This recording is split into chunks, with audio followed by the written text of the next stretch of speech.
रात के करीब 3 बजे अचानक रोने की आवाज सुनकर मेरी आंख खुल गई। मैंने ध्यान से सुना, वो एक औरत की रोने की आवाज थी। मैं धीरे धीरे उठकर बाहर आया। दरवाजा थोड़ा खुला हुआ था, अंदर हल्की रोशनी थी।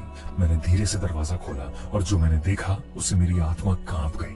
सौदी जमीन पर घुटनों के बल बैठी थी और रोते हुए वो कह रही थी, माँ मैं वापस आ गई, लेकिन इन्हें अब मेरी याद नहीं, इन्हें सिर्फ मेरा भाई याद है। लेकिन सबसे डरावनी बात ये थी कि उस कोने में कोई नहीं था, सिर्फ चांदनी से बनी एक परछाई। फिर सौदी बोली, माँ अलमारी के अंदर बहुत ठंड लगती है ना, मैं आपके साथ रहूंगी।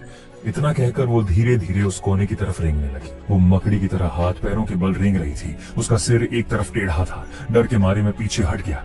सौदी ने धीरे से अपना सिर घुमाया। चांदनी सीधा उसके चेहरे पर पड़ी। उसकी आंखों से खून के आंसू बह रहे थे, लेकिन उसके चेहरे पर अब भी वही मासूम मुस्कान थी। उसने कमरे के कोने की तरफ इशारा किया।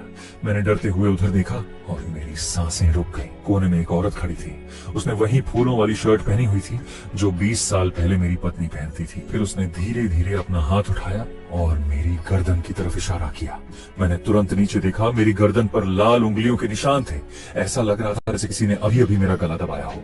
जब मैंने दोबारा ऊपर देखा, वो औरत गायब थी और सौदी भी। सिर्फ कोने में काले रंग का पानी फैला हुआ था, जैसे कोई चीज वहां पिघल गई हो। मैं पागलों की तरह पूरे घर में सौदी को ढूंढने लगा, लेकिन वो कहीं नहीं थी। फिर आखिरकार मुझे वो रसोई में मिली। वो चाकू हाथ में लेकर कटिंग बोर्ड के सामने खड़ी थी। ऊपर नीचे वो पूरी गंभीरता से कुछ काट रही थी, लेकिन वहाँ कुछ था ही नहीं। मैं कांपते हुए बोला, सौदी तुम क्या कर रही हो? वो मुस्कुराई। माँ को भूख लगी है, मैं उनके लिए खाना बना रही हूँ। मैंने डरते हुए पूछा, तुम्हारी माँ कहाँ है? उसने अपने बगल की खाली जगह की तरफ इशारा किया। यही माँ आ गई है पापा। फिर वो झुककर ऐसे सुनने लगी जैसे सच में कोई उससे बात कर रहा हो। कुछ सेकंड बाद वो फिर मेरी तरफ मुड़ी। पापा माँ कह रही है कि वो आपसे नफरत करती है। मेरे पैरों से ताकत निकल गई। मैं जमीन पर गिर पड़ा। सौदी लगातार चाकू चलाती रही। टक टक टक। हर आवाज मेरे दिल पर हथौड़े की तरह लग रही थी। फिर वो बोली, माँ कहती है वो हर रात आपके सोने के बाद आपसे मिलने आएंगी। वो आपके बिस्तर के पास खड़ी होकर आपकी गर्दन देखती है। वो कहती है आपकी गर्दन बहुत नरम है, बस एक बार दबाएंगी और टूट जाएगी। मैंने डर के मारे अपनी गर्दन पकड़ ली। लाल निशान अभी भी जल रहे थे। अचानक सौदी ने चाकू चलाना बंद कर दिया। उसने मेरी तरफ देखा। उसकी मुस्कान अब बहुत डरावनी लग रही थी। पापा डरिए मत, माँ कहती है जब आप उनके साथ चले जाओगे तब वो आपको माफ कर देगी। इतना कहकर वो गुनगुनाते हुए फिर चाकू चलाने लगी। मैं किसी तरह दीवार पकड़कर पीछे हटने लगा। मेरी नजर लगातार उसके हाथ में पकड़े चाकू पर थी। तभी अचानक उसने पूछा, क्या भैया आराम से सो रहे हैं? उसकी बात सुनते ही चाकू उसके हाथ से गिर गया। टन। मैं तुरंत भागकर अपने कमरे में गया और दरवाजा बंद कर लिया। मैंने बिस्तर और सामान लगाकर दरवाजा रोक दिया। काफी देर तक मैं सांस भी नहीं ले पा रहा था। फिर अचानक मुझे याद आया, मेरा बेटा तो घर पर था ही नहीं, वो अपनी नानी के घर रुका हुआ था। तो फिर सौदी ने ऐसा क्यों कहा? तभी मुझे बाहर कदमों की आवाज सुनाई दी। धीरे धीरे वो आवाज मेरे दरवाजे तक आ गई। ऐसा लग रहा था जैसे कोई हाथ नहीं बल्कि धातु की चीज दरवाजे पर मार रहा हो, जैसे चाकू। फिर बाहर से सौदी की आवाज आई, पापा दरवाजा खोलो, माँ आपसे मिलना चाहती है। मैं बिल्कुल चुप रहा। आवाज और तेज होती गई। फिर अचानक सब शांत हो गया। कुछ सेकंड बाद एक दूसरी आवाज सुनाई दी, एक औरत की भारी और खुरदुरी आवाज। ऐसा लग रहा था जैसे जमीन के नीचे से आ रही हो। वेंडोंग दरवाजा खोलो, मैं वापस आ गई हूँ। मैं डर से जम गया। वो आवाज लिन शूलान की थी, लेकिन लिन शूलान तो मेरे बगल में सो रही थी। तो फिर दरवाजे के बाहर कौन था? मैं पूरी रात डर से वहीं बैठा रहा। सुबह होने तक मेरी हालत खराब हो चुकी थी। सूरज निकलते ही मैंने फैसला किया कि मैं उस तांत्रिक के पास जाऊंगा। उसी ने कहा था कि मेरी बेटी घर लौटना चाहती है। शायद अब वही मेरी मदद कर सकता था। मैं बिना पत्नी को बताए उसके घर पहुंच गया। उसका घर एक पुरानी बिल्डिंग में था। दरवाजे पर बागुआ शीशा लटका हुआ था।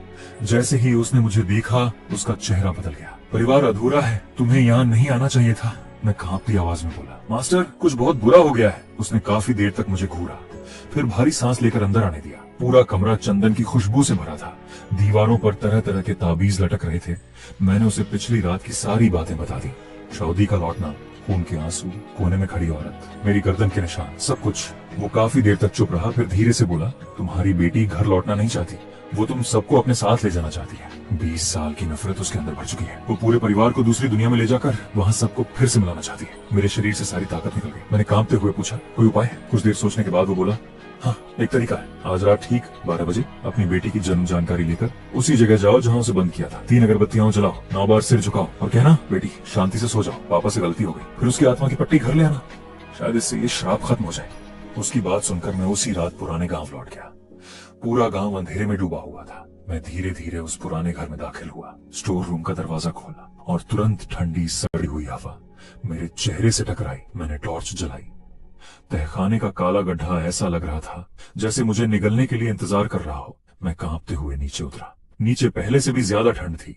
मैंने टॉर्च घुमाई और देखा अलमारी का दरवाजा खुला हुआ था। अंदर सिर्फ गहरा अंधेरा था।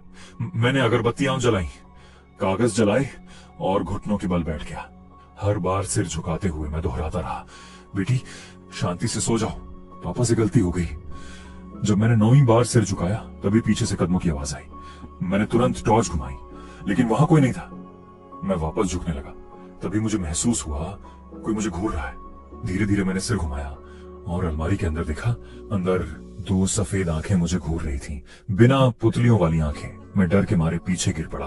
अगरबत्तियां और कागज चारों तरफ बिखर गए। मैं घबराकर बाहर निकलने की कोशिश करने लगा, लेकिन जब मैं ऊपर पहुंचा तो रास्ता बंद था। मेरे सामने एक ठंडी पत्थर की स्लैब लगी हुई थी और जो लिखा था उसे देखकर मेरी चीख निकल गई। चेन शाओदी की कब्र। मैं पागलों की तरह पत्थर पीटने लगा, मदद के लिए चिल्लाता रहा, लेकिन कोई जवाब नहीं आया। तभी छर्रर अलमारी का दरवाजा खुलने की आवाज आई। धीरे धीरे कदमों की आवाज मेरी तरफ आने लगी।